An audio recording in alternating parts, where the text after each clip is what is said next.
This is the BT Tower. For decades it was one of the strangest secrets in Britain. It was a landmark on the London skyline, but for years the government treated it as if it barely existed. The BT Tower wasn't the only national secret. The government also built a network of secret underground bunkers. Well, maybe not so secret anymore.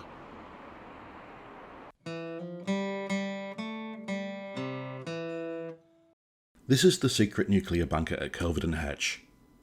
From the outside, it doesn't look like much, just an ordinary house in the Essex countryside. But underneath, it's a 3-level nuclear bunker, built for the worst-case scenario. During the Cold War, this was one of the places where government officials would have gone if Britain had come under nuclear attack. There's no grand entrance, no obvious military building, just a modest-looking cottage, a long tunnel, and a secret government site hidden below ground.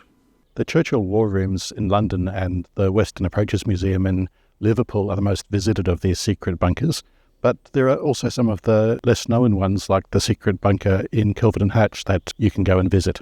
Let's take a look. Your visit begins here, at the bungalow. It was designed to look like an ordinary cottage, because the real entrance was never meant to stand out. Inside you pick up an audio guide, they call it a wand, and follow the tunnel down towards the bunker itself. It feels less like entering a museum and more like discovering something that was never meant to be seen.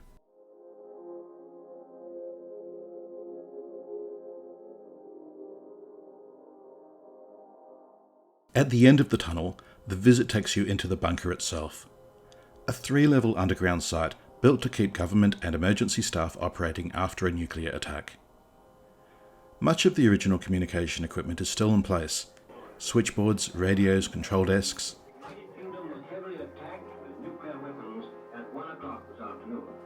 Some of our cities and towns have been badly damaged. Others, together with wide areas of countryside, have been contaminated by radioactive fallout.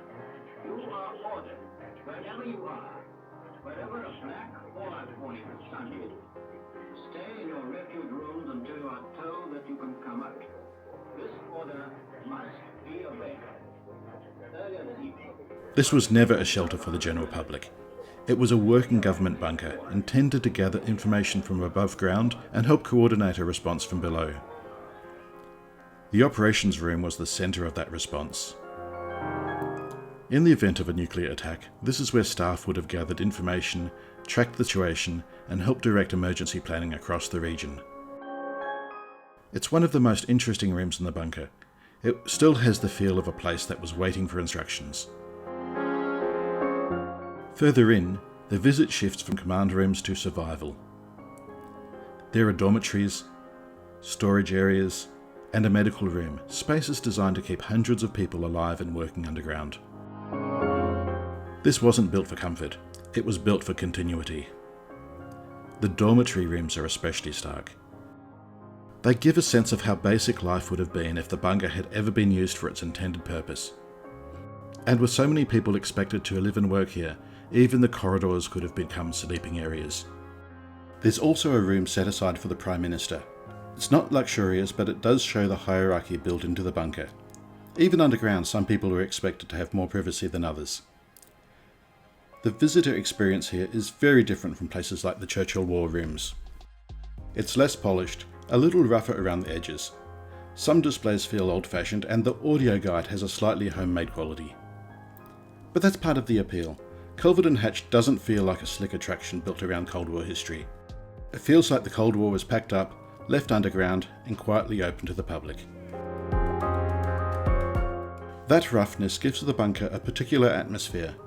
You notice the pipes, the wiring, the old signs, the desks, and the equipment. It feels functional rather than theatrical. And because the site receives fewer visitors than some of the better known wartime and Cold War attractions, it can feel quieter and more unsettling. The location adds to that feeling. Kelvedon Hatch isn't far from London, but arriving here, especially by public transport, feels less like stepping off the tube into a museum and more like heading out into the Essex countryside to find a bunker hidden under a bungalow. I wouldn't come here expecting the polish of a major London museum. But if you're interested in Cold War history, unusual days out, or places that still feel slightly hidden, Kelvedon Hatch is worth the trip. It's close enough to London for an easy day out, but strange enough to feel like a different version of Britain. One where the worst case scenario was planned out in detail, and then quietly buried beneath a field.